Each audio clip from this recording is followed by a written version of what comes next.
Sri Lankan spinners को देखकर Indian batting line ऐसे भागी इस सीरीज में जैसे शेख हसीना बांग्लादेश से। This is Najib Al Hasnain honestly speaking.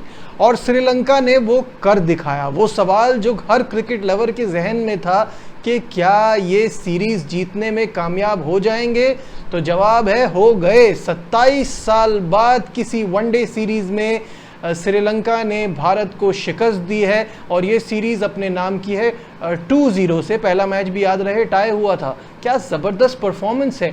वही वाली बात कि हम में से कोई भी ये सोच नहीं रहा था कि ये कोई बराबरी का मुकाबला होगा। इस सीरीज़ में बड़े नामों को बुलाया गया, रोहित शर्मा को, विराट कोहली को बुलाया गया कि आप आके ये सीरीज़, क्योंकि गौतम गंभीर की एज कोच पहली सीरीज़ थी, वो चाहते थे कि ये आएँ और अपनी प्रेजेंस शो कराएं। रोहित शर्मा ने तो बहुत कुछ किया, विराट कोहली इस सीरीज़ में चल नहीं पाए बिल्कुल भी। और वही बात जो मैंने कल भी कही थी कि इंडिया के लिए सबसे बड़ा चैलेंज है श्रीलंका के स्पिनर्स का जादू ऐसा चला, आज भी उन्होंने अपने जाल में इंडियन बैटिंग को इस बुरी तरह से फंसाया कि 9 विकेटें फिर स्पिनर्स ने ली हैं। यानी पहले मैच में भी 9 विकेटें स्पिनर्स की, दूसरे मैच में भी 9 विकेटें स्पिनर्स की और तीसरे में भी। This has to be some sort of a record. I have to check. Rohit Sharma की अगर बात की जाए तो रोहित शर्मा ने इस सीरीज़ में खेली हैं कुल मिला के कोई 111 बॉलें और बनाए हैं 157 run with a healthy strike rate of 140। उनके जाने के बाद ऐसा लगता था, इनफैक्ट मुझे तो ऐसा लग रहा था कि इंडियन बैटिंग लाइन इंतज़ार करती है, जैसे ही आउट होंगे रोहित शर्मा हम अपने हथियार डालेंगे और निकल जाएंगे। विराट कोहली ने इस पूरी सीरीज़ में सिर्फ 58 रन बनाए हैं।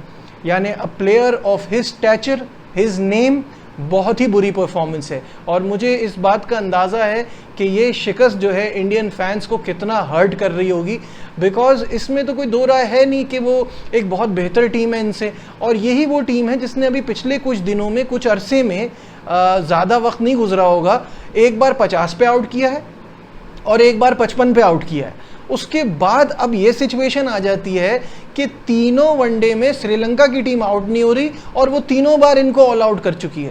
तीनों बार इंडियन टीम ऑल आउट हुई है।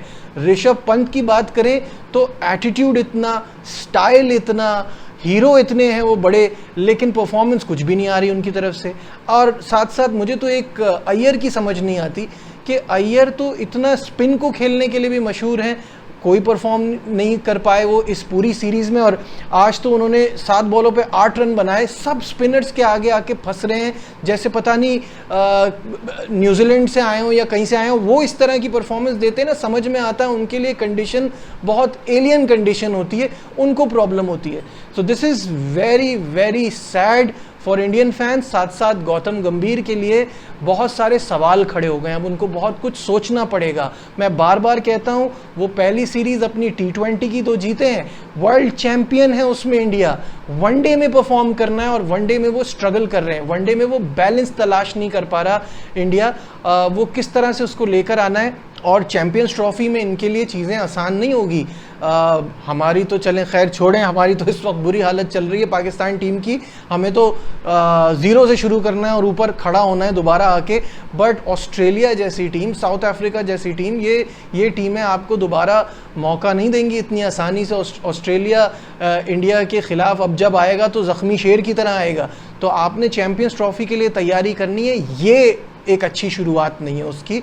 तो जल्दी इस पर काम करना होगा और इस बारे में सोचना होगा इंडियन टीम को कि गलती कहाँ हो रही है।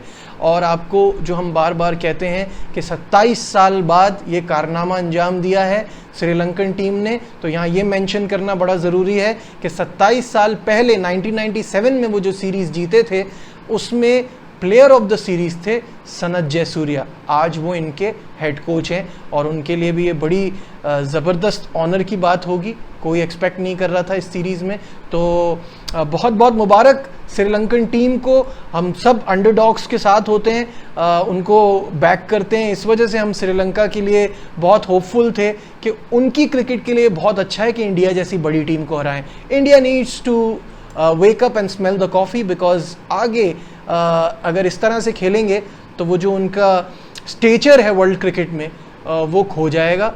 उस पर बहुत ज़्यादा इनको काम करना है और नए चैलेंजेस अपने लिए सेट करने हैं गौतम गंभीर ने।